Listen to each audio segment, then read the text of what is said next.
Alright guys, welcome to another educational video. Today we're going to be playing Orianna versus Akali in a normal game for educational purposes, and level 1 we're going to be starting off with pretty standard gameplay. Against melee matchups, you typically want to play for early lead and actually get chip damage in. Now, because she starts D-Shield, that means she will be mitigating most of our damage, and you know, that's fine. Anytime she walks up to last hit is really, we should be putting pressure on her. There's no reason we should ever be giving her free CS when we have range advantage like this. So slowing down the pace at which we farm does give us a chance to hit level 2 and then zone her off the wave as well. I don't mind taking damage here anyways. But now that we're level 2, instead of hard pushing the wave, we're just going to go ahead and maintain the state as long as we can and just play to get damage in. We do have a winning jungle matchup, which is why we're playing aggressively, because we would like to play for the 2v2. And once this wave crashes, she's going to be put in a position where she actually has to actively farm every single one of these minions. But we were also rubber banding the wave back to us. We did push the wave in a little bit too fast, but that's just because we autoed too much level 1. But again, we're going to be looking to apply as much damage as we can. Because the wave is currently zoned outside of her tower, it's really hard for her to effectively farm. And with our level advantage, we are just going to get a bunch of chip damage in right now. Now, the bad news is she does have a way of effectively drain tanking most of her damage with D-Shield. Every time she gets hit, she pops a passive called Endure that gives her HP over time. But it's all good because we have a lot of potions to work with. Wave is slow pushing back towards us. Currently 3 o'clock, so we could get ganked right now. Something that is a possibility, so I'm just going to pop my potion defensively. And she shouldn't really ever win this, so we are going to go ahead and just try to all on her and burn flash. Probably going to see a Maokai flash W, but Lee Sin's above. I wouldn't be surprised if we somehow get a kill here. I'm going maximum distance. This isn't really ever worth it for...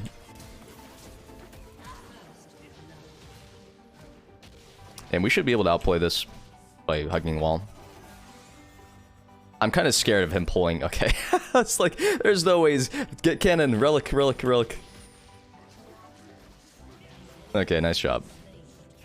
So, we were playing for the 2v2, it's good that we eventually rotated into it. He skipped Crab to do it, which is fantastic. I love when a jungler knows how to skip a camp to assist. I really do need the recall though. We're super close to Lost Chapters, so it's a possibility that we just wait on that. Typically I play for Tier and Darksteel Amptome on Freeze for recall, but if you come help me push this, this is actually really good. Because I am risking dying here, I'm just going to TP, it's fine. You can have the wave, I really don't care. I'm going to TP back anyway, so I won't be losing any of this, but we're going to go for Lost Chapter here. Oh my god, what?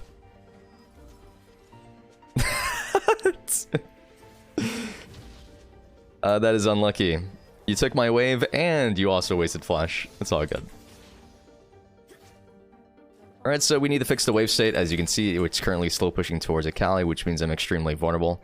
I do have 2 side wards, which means I'm very protected from a gank right now, which is why I feel comfortable walking so far up. But I do need to maintain distance, because if she does find this, this is actually good for us, because she is now losing an entire minion wave to go for this play. Am I fighting for no reason right now? Yes, I probably should not take this much damage, because she is able to heal most of it back while I can't. That is the power of D-Shield. We're hugging the top side of lane because this is where our vision is. And we're trying to utilize our range advantage. And there's really no way that she should be able to enter our range without just taking a QW for free. So if she continues to push the wave like this, the only person she's punishing is herself because she will be unsustainable. Once again, just getting a bunch of damage for free. And this is really awful for her.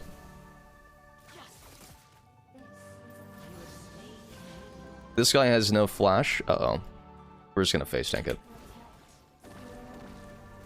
No tower shots? Okay. Unlucky. We're going to walk. He's going to go for the E. No doubt, no doubt. But we continue to build a large CS advantage. There's no way for him to shove this lane in since it's a really fat wave, so I'm just going to go ahead and blitz it. And I'm actually going to spend a little bit in debt here to grab my Tier as well as my Darksteel.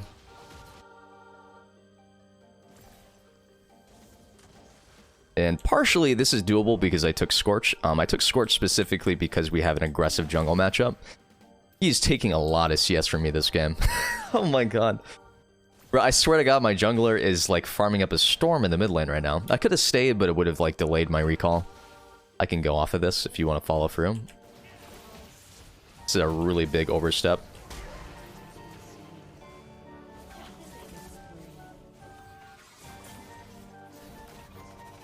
And this should also be a free kill. So this is a really good roam. There's nothing for him to do bot side because they're on a reset.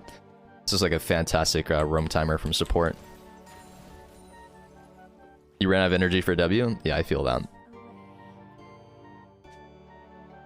We're gonna hard push this wave. She is on the way back, and we're really not accomplishing much. We could have let this wave freeze back into us, but I really want to go back and buy a Fiendish Codex if I can, just for some extra damage.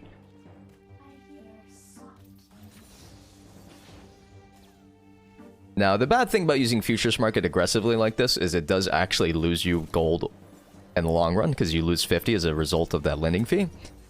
But in exchange, I get a really massive power spike that lets me put a lot of threat on enemies. So every time you use Futures Market, you are losing 50 gold. You go in debt, it doesn't really matter, but you lose 50 gold as a result of it. So typically, you should only really use Futures Market as a way to hit like item spikes that are really impactful, or to bridge the gap on really bad component purchases.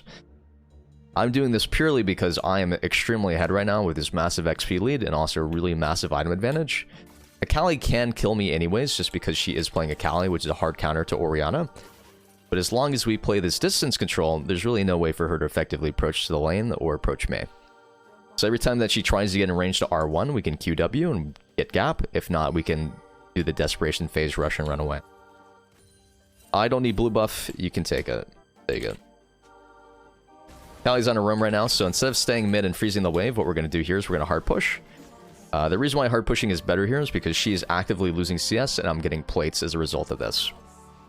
So getting plates is really good because it's half of a kill in terms of value. She got essentially nothing there. She loses a plate, so she's down 400 gold. Each wave is worth 125 G, so she's continuing to fall even further behind off of this desperation play.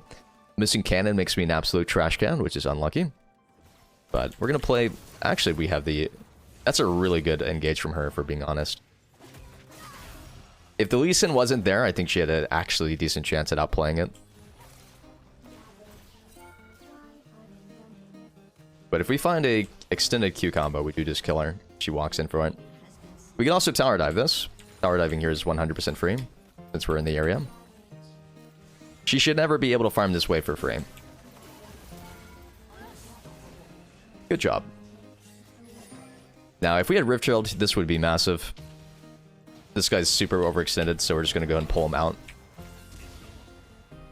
And this sucks because if I had my ball reset, I could go for a flash QW.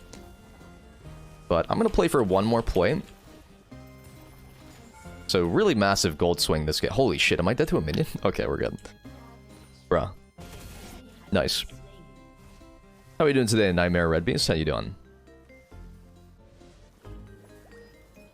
Alright, so we have access to Leandri's, which gives us a even more damage potential, which is really fantastic. We're going to buy a pink ward because we're going to be playing for dragons and Rift Heralds now.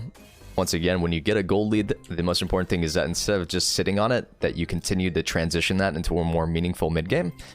It's always good to regress the game state and get the game closer to victory. Most players seem to forget that the end game, the end goal is to take Nexus, and how do we get to Nexus if we're never actually doing anything on the map? Doesn't matter if we're 5k gold up if we're still on all towers. It does give us an item advantage, but sometimes you forget about champions at scale. The longer the game goes on, the more time for mistakes to like stack up. But 100%, bro, we need to be playing for Dragon. We're just abandoning Gen repeatedly. We're down 30 CS bot side. Okay.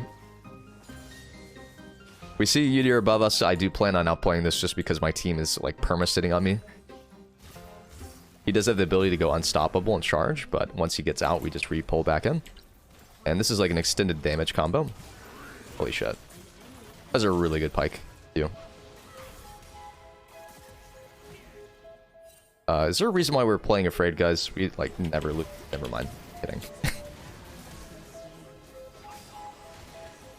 You guys had information that I was obviously not privy to. How does my entire team see the fucking Vayne, but I don't? Like, she went invis here and she ends up here. Like, how is that possible?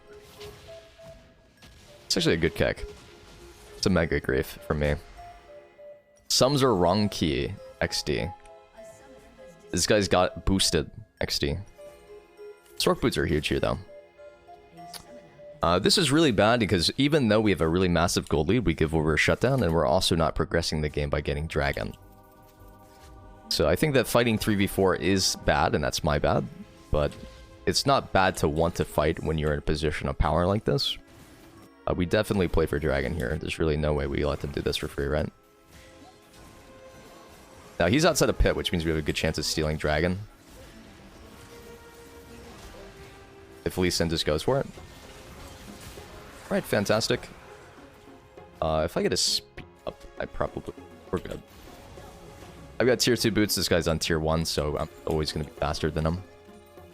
That's a really good hook to get them out of pit, though.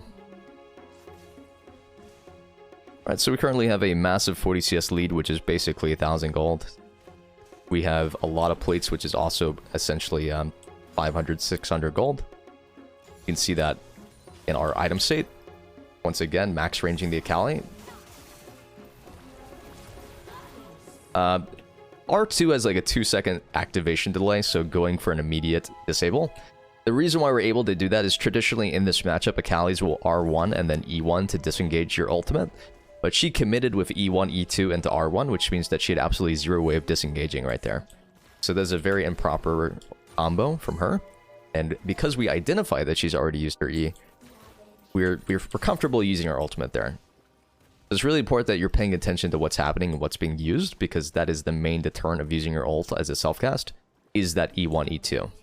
And with that out of the window, I can just immediately punish it. Best mid champions to carry low elo. Right now, I'd probably say Zed, Vex, and honestly, I think those two are just the best. A really massive power spike. We again have not used any wards. We're just not using wards this game. I've got 2 vision score, bro. I'm trolling. Do you think Vex can carry in a solo and low elo even while lanes are fucked up or behind? So the really important thing to understand about Vex is that she excels in solo queue because of her ability to influence the game.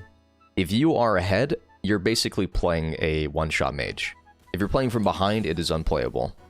So the prerequisite to succeeding on Vex is always making sure that you're succeeding in the lane phase and getting to mid-game strong so that you can basically win every single fight off of your pick potential. Because you have so much threat, you're able to engage from such far distances and one-shot people. If you're playing around that, you 100% can 1v9 carry. But we should just do Riftchild right now. There's really no reason to delay doing an objective that will progress the game here. We also deny them the chance of getting that bounty gold. We got to keep in mind that we are giving them so much value bot side to make these plays. So if we are going to abandon Jhin, we need to make sure we're getting the most value out of giving away. He actually gets a 1v2. What the fuck? Because, like, if we make a play topside and we give up bot and we continue to give Vayne gold like this, she eventually will be able to make a huge difference in these fights. So it's really important that if we're going to sacrifice Jhin, that we're actively doing something like that. I don't understand what's happening. But I probably should have rotated the side lane just because I have access to TP, and then I can also put... I'm really, really strong, so I can continue to threat... siege on these towers and continue to get gold. The issue of sending my bot lane continuously back to bottom is that they're not really protected in that context. This is a really good fight for them though, just because we're overextended and overstaying.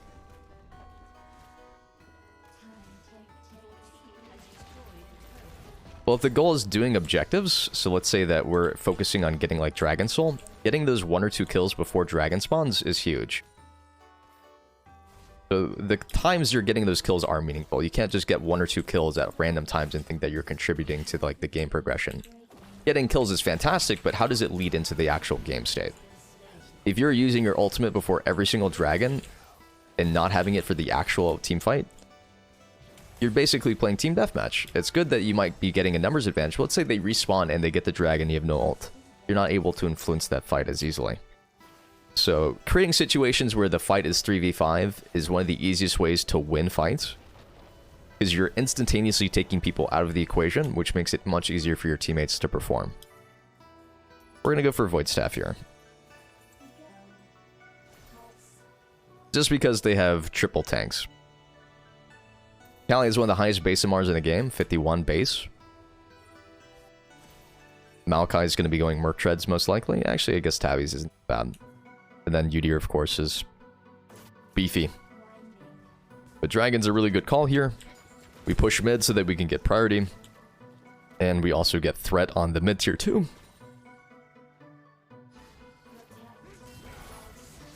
She's silenced, so she can't really R1, so it's a collapse.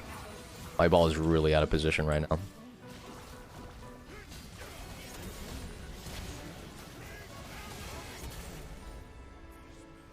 And we'll continue pushing mid here.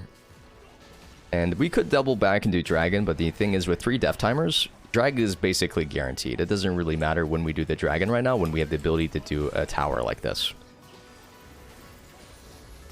Dragon will always be there. This opportunity to take tower will not be. Now, this is too early of an inhibitor, so this is actually going to be a downside here. So doing a 17-minute inhibitor is bad because there is 3 minutes before Dragon spawns, so they'll continuously get siege minions, which is like 90 gold per siege minion. So it's going to give them a lot of value to get back in the game on stuff like Vayne. Honestly, I'm surprised that they haven't surrendered considering how far behind a lot of their players are. But I understand what you guys mean. Like, I get ahead often on Vex, and I feel really useless just because of the itemization in the game right now.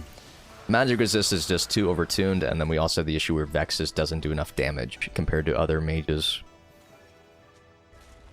She only really feels good if you're massively ahead, or you have a bunch of, like, follow-up damage. And that often doesn't happen. But we're going to buy the stopwatch here as a protective measure to protect Dark Seal stacks, also to defend our shutdown.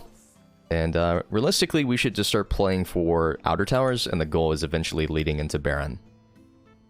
So something that we could do if this was a more competitive game is we'd go to bot side, make them use all their wards bottom, and then immediately rotate to Baron after we've invested all that vision. But with the current gold lead and the fact that spawns in a minute, we can basically just play through mid and top 4-1. And then just back up and do Baron with vision. Because if they enter Baron vision, we automatically win, because we're stronger. We have a massive gold lead, and as long as we force fights around that gold lead, we will continue to be rewarded for it. Now, doing 2v2s like this does give them a chance to overload. That's like one of the easiest ways to get back from a losing game, is like taking advantage of numbers. 4v2. A lot easier to win a 4v2 than it is to win a 2v2. But they keep giving these opportunities to get picks, and this just makes the game extremely unplayable for them. But thank you for watching. If you guys have... if you liked it, make sure to like and subscribe. Thank you. I will probably be in TwitchCon when this video is posted, so I'm going to be vibing.